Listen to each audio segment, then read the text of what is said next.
Hey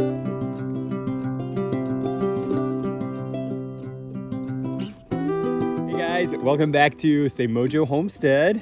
So glad that you guys are with us today in this video. If you missed last week when we went live, we missed you.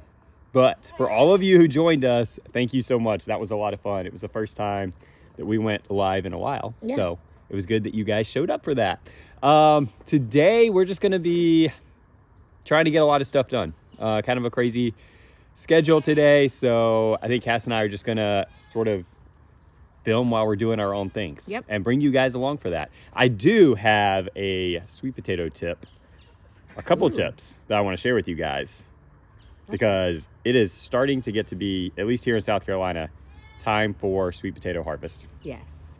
And I'm going to be making a new sourdough starter. That's exciting. Yeah. Sayla's been asking for some sourdough, and I have a new wheat that's an ancient grain. So we're going to see how it does. All right. So we're going to bring you guys along for that.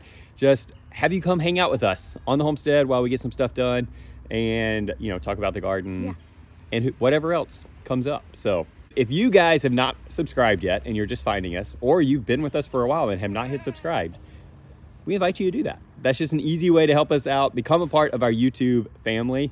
Also, if you like this material, give it a thumbs up.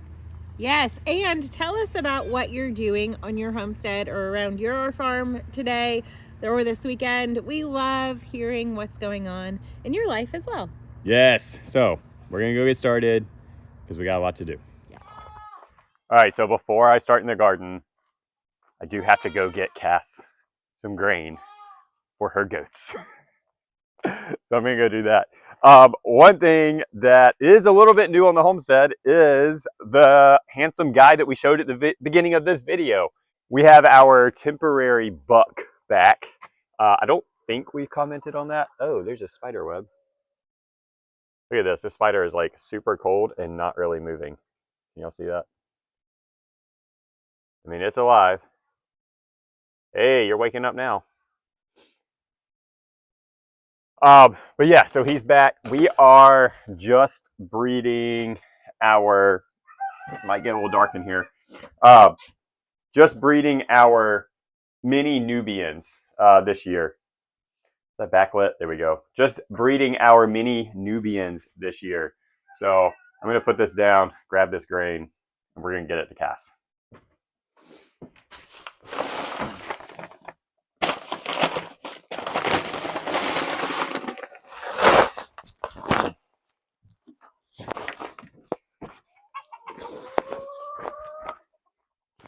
So our Nigerians, two reasons we're not breeding them.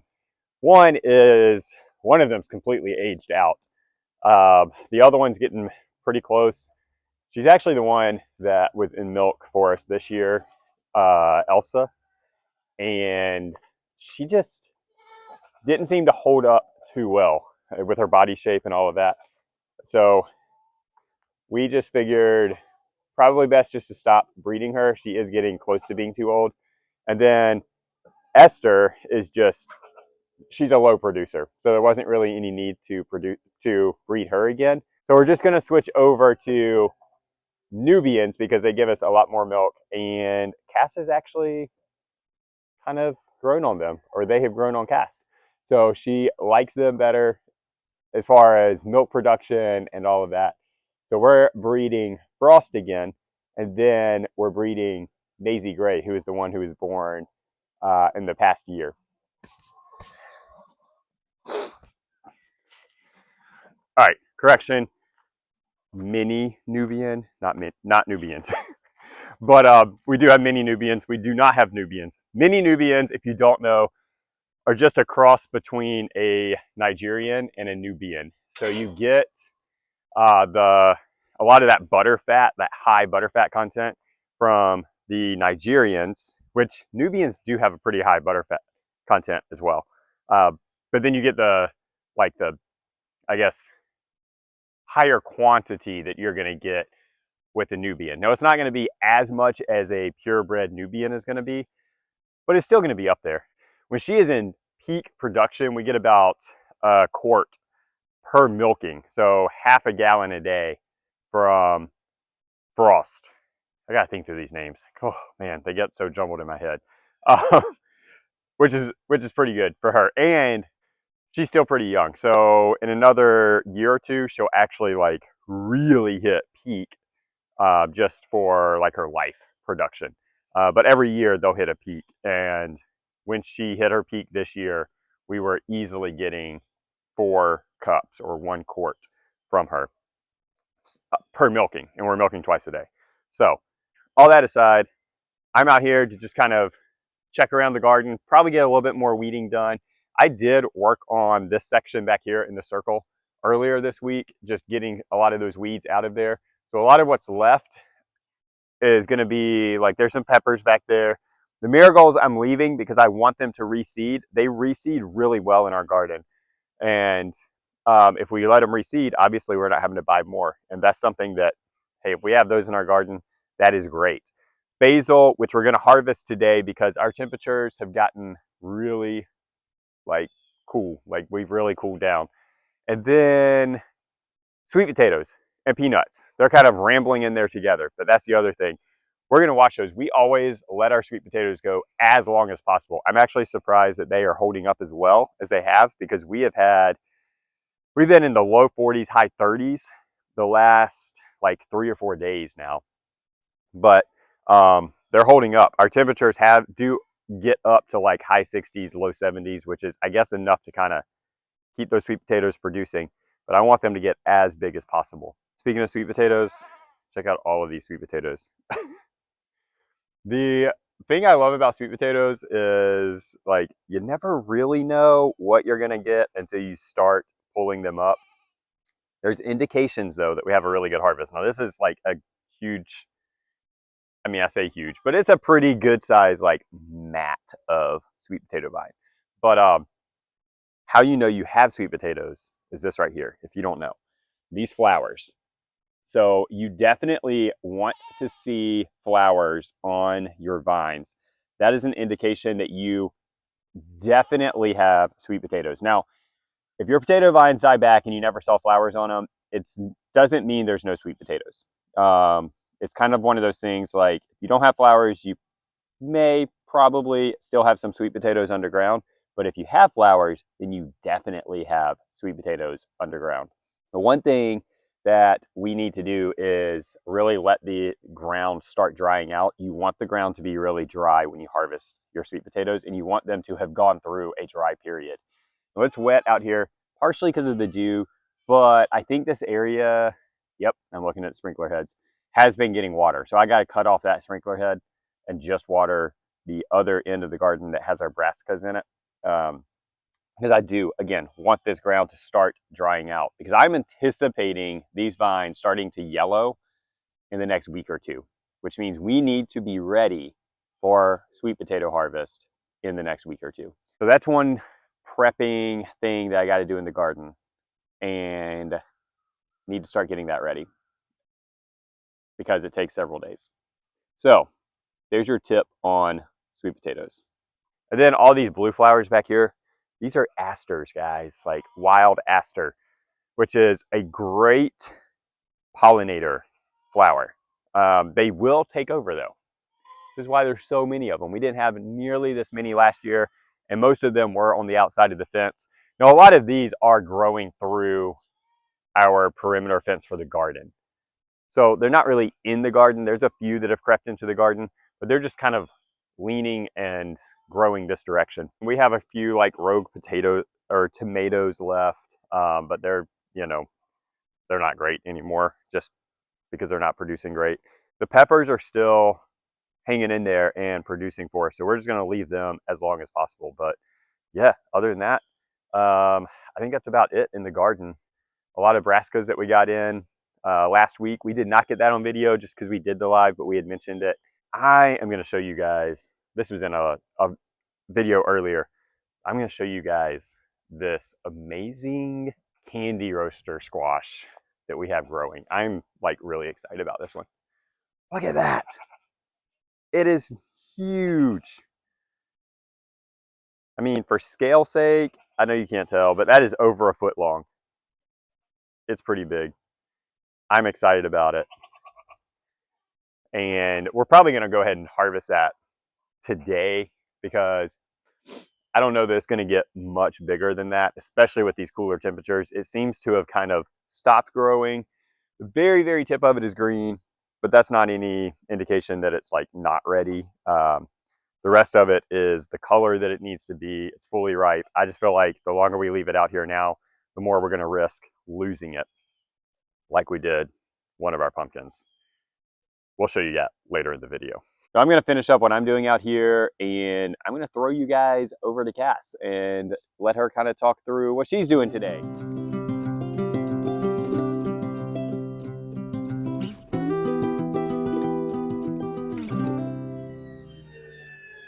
Okay, so I have started using kamut flour. I follow a lady who grinds whole wheat flour. She does fresh mill flour. Her YouTube channel is Grains in Small Places. She's pretty common. If you use fresh mill flour, I'm sure you found her before.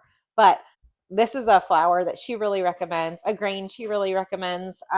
She uses it in all of her bread recipes. She also uses it to make pasta. So I'm trying to experiment. Sayla's really been wanting sourdough.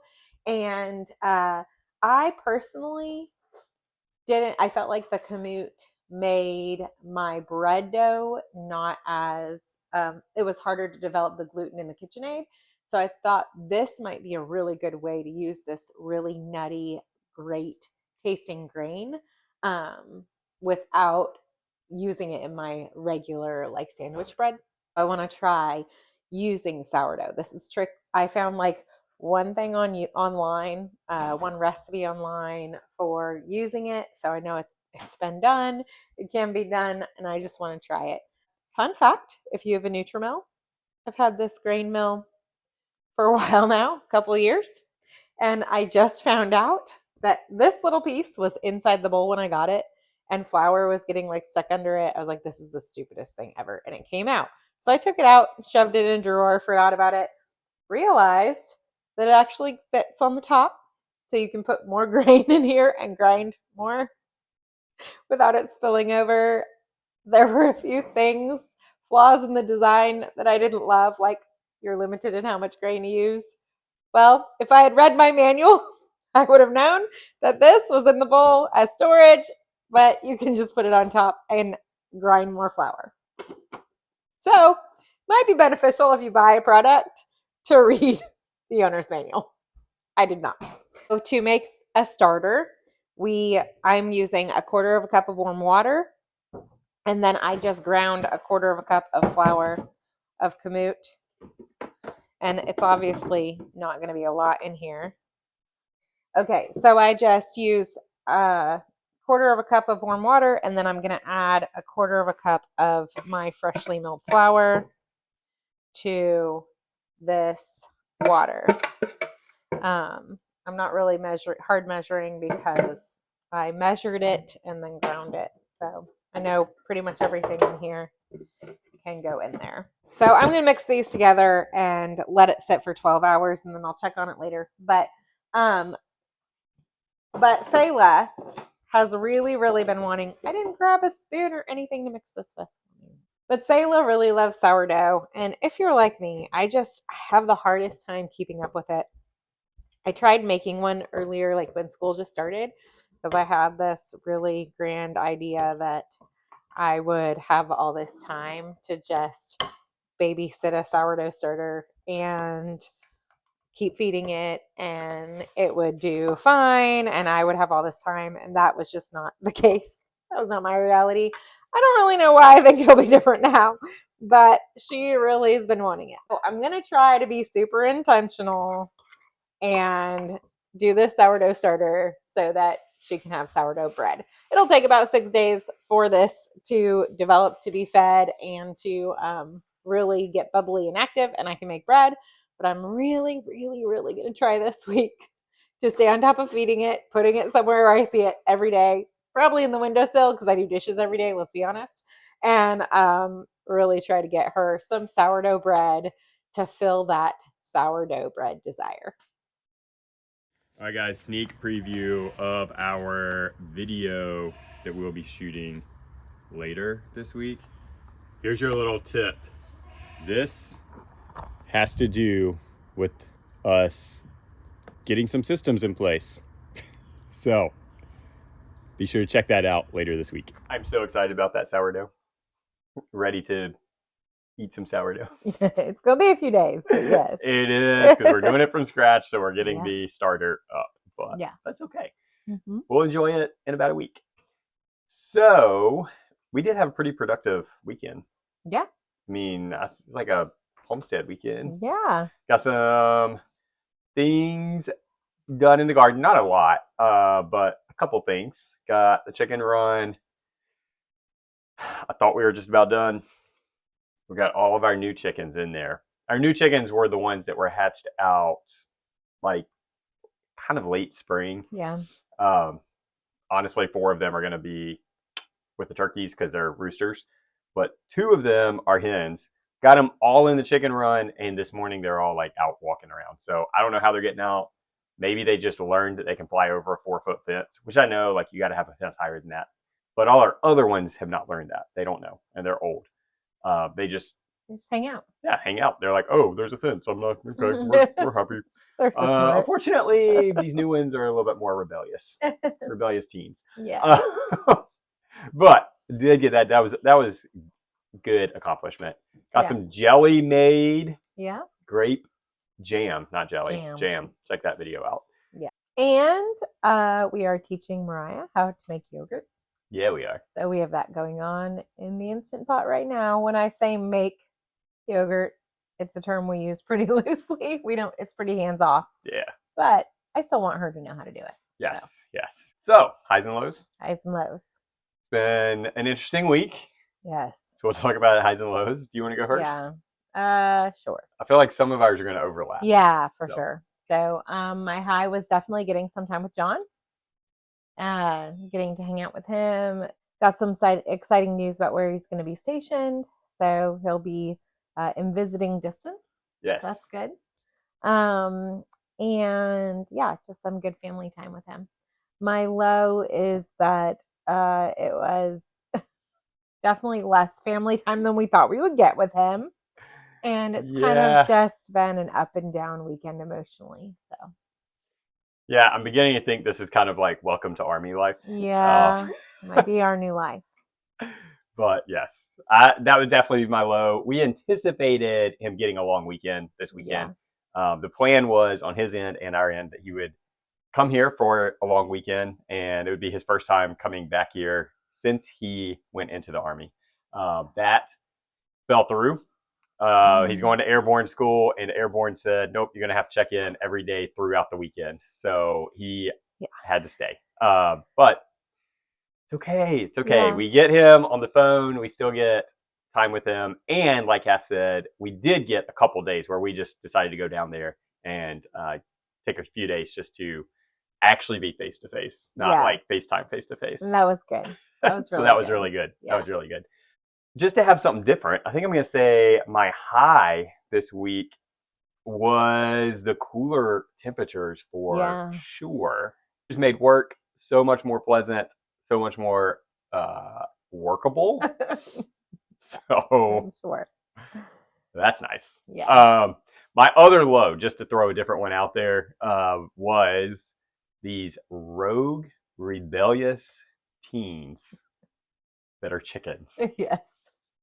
Found their way back over to our pumpkin patch. And our last pumpkin that was ripening up, that I had covered, this is my fault, because they had already discovered it. So I covered it, then I uncovered it, forgot to cover it back, and they found it and carved us a pumpkin for Halloween. Super frustrating. Very frustrating. Thankfully, it's only on one side, so we'll just cut that half off. And the animals, not the chickens, will get a little bit of pumpkin, and the other half will still be able to cook down for us. Really good pumpkin that is an heirloom that we did get from Jess. She gave us the seeds. Super, super easy to grow. She actually gave She actually gave Josiah. Yes. You can't be cracking up. Josiah the seed's not really us. No, Let's be honest. Gave him a pumpkin. Yeah. And he got the seeds out of that pumpkin. And planted them. I think it's like a Cherokee something. I don't know. All I know is that when it ripens, it's beige. Yeah. And it's really good. It's like a sweet pumpkin, but it's the size of like a normal pumpkin. It's not like a little pie pumpkin. And it has a lot of flesh. The flesh is very thick. Yes, very, so very you get pumpkin. A lot of yield from just one pumpkin. And the pests stay off of it. I mean, it is like super easy. Yeah, well, it is. Unless you're pest or chickens. That's all we've got. We've got some yogurt we have to get into hen too, because when you mentioned that, I realized it's probably at temperature. At temperature, now. Ready to go? Yeah, ready to for go. The next phase? Yep. So that's all we have for you. Thank you for hanging out with us on the homestead this weekend. We hope you have a great week and be blessed.